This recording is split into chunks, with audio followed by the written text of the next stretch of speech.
Dear students, welcome to Learner's World. In this video, I'm going to talk about a documentary, How Kerala Survived the Floods, a documentary by National Geographic, FIUGP, Semester 4, SEC Humanities and Other BA programs under Calicut University. Summary of how Kerala survived the floods. Keralam പ്രളയത്തെ എങ്ങനെ അതിജീവിച്ചു. 2018 കേരളത്തിൽ പ്രളയം ഉണ്ടായിരുന്നത്. നമ്മളെല്ലാവരും നേരിട്ട ഒരു ദുരന്തമായിരുന്നു അത്. അപ്പോൾ അതിനെക്കുറിച്ചിട്ടുള്ള നാഷണൽ ജോഗ്രഫിക് തയ്യാറാക്കിയിട്ടുള്ള ഒരു ഡോക്യുമെൻ്ററിയാണിത്.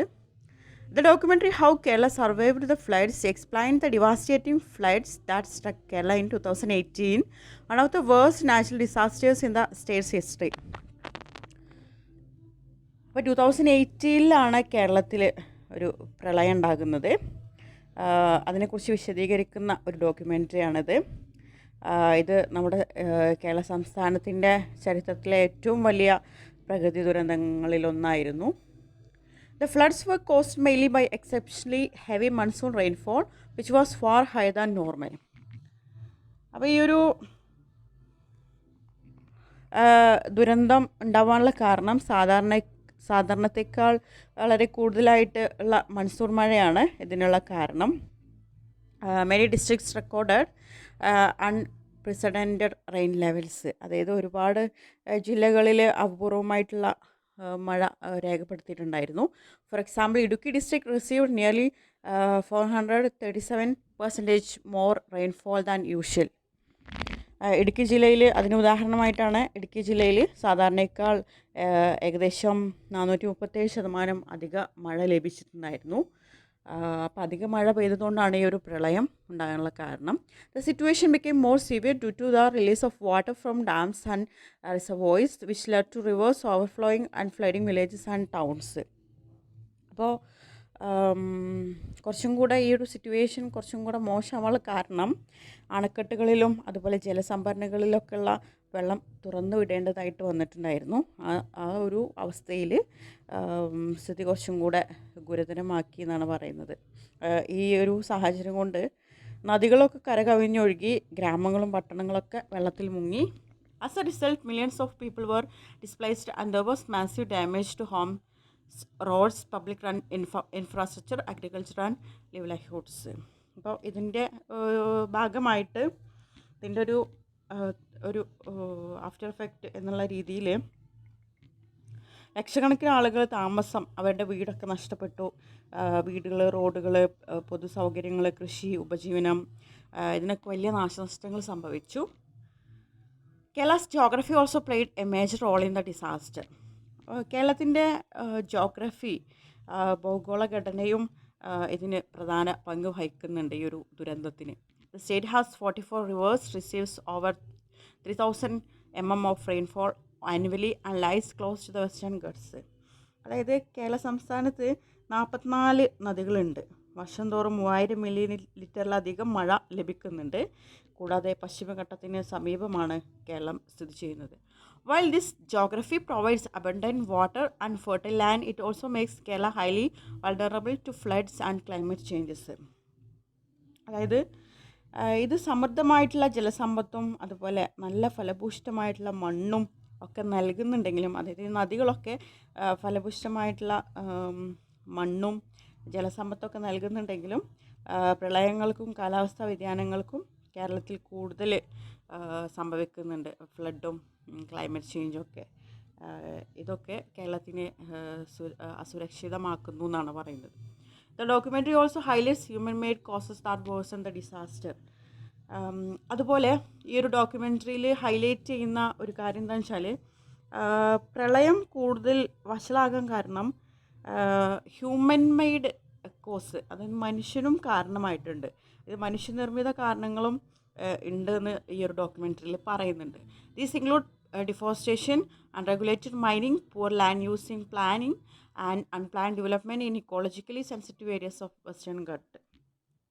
അപ്പോൾ അതിൻ്റെ ഒരു കാരണം എന്ന് പറഞ്ഞാൽ മനുഷ്യൻ്റെ ഗ്രേഡ് മൂലം അവർ പ്രോഫിറ്റ് ലക്ഷ്യം വെച്ചുകൊണ്ട് നമ്മുടെ റിസോഴ്സസൊക്കെ ചൂഷണം ചെയ്യുന്ന ഒരു അവസ്ഥ ഉണ്ടായിട്ടുണ്ട്. അതായത് വനനശീകരണം, നിയന്ത്രണമില്ലാത്ത ഖനനം, തെറ്റായിട്ടുള്ള ഭൂവിനിയോഗ പദ്ധതി, പശ്ചിമഘട്ടത്തിലെ പരിസ്ഥിതി സൂക്ഷ്മ പ്രദേശങ്ങളിൽ ആസൂത്രണമില്ലാത്ത വികസനം എന്നിവ പ്രകൃതി സമത്വം തന്നെ തകർത്തു കളഞ്ഞു. ഇതൊക്കെ ഇതിനൊരു കാരണമായിട്ടുണ്ട് എന്നാണ് പറയുന്നത്. These activities disturbed the natural balance and reduced the land's ability to absorb excess rainwater.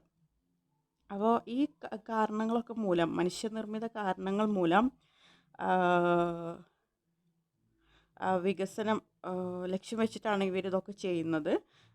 ഇത് പ്രകൃതി സമത്വം തന്നെ തകർത്തു. ഇതുമൂലം അധിക മഴ ഭൂമിയിൽ ആഗിരണം ചെയ്യാനുള്ള ശേഷി കുറയുകയുണ്ടായി എന്നാണ് പറയുന്നത്. അങ്ങനെയാണ് വെള്ളപ്പൊക്കത്തിന് കാരണമായിട്ടുള്ളത്. Despite the massive destruction, the floods also revealed the extraordinary resilience and unity of the people of Kerala. അപ്പോൾ ഈ ഒരു ഫ്ലഡ് മൂലം ഒരുപാട് നാശനഷ്ടങ്ങൾ ഉണ്ടായിട്ടുണ്ട്. എന്നാലും ഈ പ്രളയം കേരള ജനതയുടെ ഐക്യവും സഹനശക്തിയും വ്യക്തമാക്കിയതായിട്ട് ഈ ഡോക്യുമെൻ്ററിയിൽ പറയുന്നുണ്ട്. അതായത് നമ്മൾ നേരിട്ട് കണ്ടതാണ്. ഈ ഒരു ദുരന്തത്തിൽ കേരളത്തിലെ ജനങ്ങൾ ഒറ്റക്കെട്ടായി നിന്ന ആ ഒരു സിറ്റുവേഷൻ ഉണ്ടായിരുന്നു, നമ്മൾ കണ്ടതാണ്. Government agencies carried out rescue and relief operations, but public participation played a crucial role. അപ്പോൾ ഈ ഒരു രക്ഷാപ്രവർത്തനം സർക്കാർ ഏജൻസികൾ ഒക്കെ രക്ഷാപ്രവർത്തനമൊക്കെ നടത്തിയിട്ടുണ്ടെങ്കിലും പൊതുജന പങ്കാളിത്തം അതീവ പ്രധാനമായിരുന്നു. അതിലാണ് മത്സ്യത്തൊഴിലാളികളെ സമീപനമൊക്കെ നമ്മൾ കണ്ടിട്ടുള്ളതായിരുന്നു. അതൊക്കെ ഇമ്പോർട്ടൻ്റ് ആയിട്ടുള്ള കാര്യമാണ്. Ordinary citizens volunteered, opened their homes as shelters, donated food and supplies, and helped stranded people. സാധാരണക്കാർ സ്വമേധയാ രക്ഷാപ്രവർത്തനങ്ങളിലൊക്കെ പങ്കെടുത്തു. വീടുകൾ ദുരിതാശ്വാസ ക്യാമ്പുകളൊക്കെ ആക്കി മാറ്റി, ഭക്ഷണവും ആവശ്യവസ്തുക്കളൊക്കെ നൽകി കുടുങ്ങിയവരൊക്കെ സഹായിച്ചു. ഇതൊക്കെ നമ്മൾ നേരിട്ട് കണ്ടിട്ടുള്ള കാര്യങ്ങളാണ്. A particularly notable contribution came from Kerala's fishermen who used their fishing boats to rescue thousands of people trapped in flooded area. അപ്പോൾ ഈ ഒരു രക്ഷാപ്രവർത്തനത്തിൽ നമ്മൾ എടുത്തു പറയേണ്ട ഒരു ആളുകളാണ് കേരളത്തിലെ മത്സ്യത്തൊഴിലാളികൾ. അവരുടെ പങ്ക് നമ്മൾ പ്രശംസിക്കേണ്ട ഒരു കാര്യമാണ്. അവരുടെ മത്സ്യബന്ധന ബോട്ടുകൾ ഉപയോഗിച്ച് ആയിരക്കണക്കിന് ആളുകളൊക്കെ രക്ഷപ്പെടുത്തിയിട്ടുണ്ടായിരുന്നു എന്നാണ് പറയുന്നത്. In many places, they reached victims before official rescue teams could arrive. പല സ്ഥലങ്ങളിലും ഒഫീഷ്യൽ റെസ്ക്യൂ ടീം, അതായത് ഔദ്യോഗികമായിട്ടുള്ള രക്ഷാസംഘങ്ങൾ എത്തുന്നതിന് മുമ്പ് തന്നെ ഇവർ ദുരിതബാധിതരെ സഹായിച്ചിരുന്നു.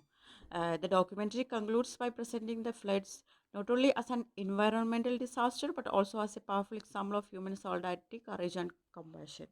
അപ്പോൾ ഈ ഒരു ഡോക്യുമെൻ്ററി പ്രളയത്തെ ഒരു പരിസ്ഥിതി ദുരന്തമായി മാത്രമല്ല, അവിടെ നമുക്ക് കാണാൻ കഴിയും കേരളത്തിലെ ജനങ്ങളുടെ ഐക്യം, മനുഷ്യരുടെ ഐക്യം, ധൈര്യം, കരുണ എന്നിവയുടെ ശക്തമായിട്ടുള്ള ഉദാഹരണമായിട്ടും ഈ ഒരു പ്രളയത്തെ നമുക്ക് മുന്നിൽ അവതരിപ്പിക്കുന്നുണ്ട്. It stresses the urgent need for sustainable development, better environmental protection and responsible planning to reduce the impact of future natural disasters. അപ്പോൾ ഈ ഒരു ഡോക്യുമെൻ്ററിയിലൂടെ നമുക്ക് നൽകുന്നത് ഭാവിയിലെ ദുരന്തങ്ങളുടെ ആഘാതം കുറക്കാൻ നമ്മൾ കുറച്ച് കാര്യങ്ങൾ ചെയ്യേണ്ടതുണ്ട്. സ്ഥിരതയുള്ള വികസനം, പരിസ്ഥിതി സംരക്ഷണം, ഉത്തരവാദിത്തപരമായ പദ്ധതികൾ അനിവാര്യമാണ് എന്നുള്ള കാര്യങ്ങളൊക്കെ ഇതിൽ ഊന്നൽ നൽകുന്നുണ്ട്. അതായത് ഈ ഒരു നാച്ചുറൽ ഡിസാസ്റ്റർ എന്ന് പറയുന്നത് മനുഷ്യരുടെ കൈക്കടത്തൽ മൂലം കൂടിയാണ് ഇങ്ങനെ സംഭവിക്കുന്നത്. അതായത് വനനശീകരണം, അതുപോലെ ഒരുപാട് അൺപ്ലാൻഡ് ആയിട്ടുള്ള മനുഷ്യർക്ക് പ്രോഫിറ്റ് ലക്ഷ്യം വെച്ച് നടത്തുന്ന വികസനം എന്ന പേരിലൊക്കെ നടത്തുന്ന ഒരുപാട് ആക്ടിവിറ്റീസ് മൂലം വെള്ളം താഴേക്ക് കൂടുതൽ ആഗിരണം ചെയ്യാൻ പറ്റാത്ത അവസ്ഥയിൽ ആണ് ഈ ഒരു ഫ്ലഡൊക്കെ ഉണ്ടായിട്ടുള്ളത് എന്നാണ് പറയുന്നത്. ഓക്കെ.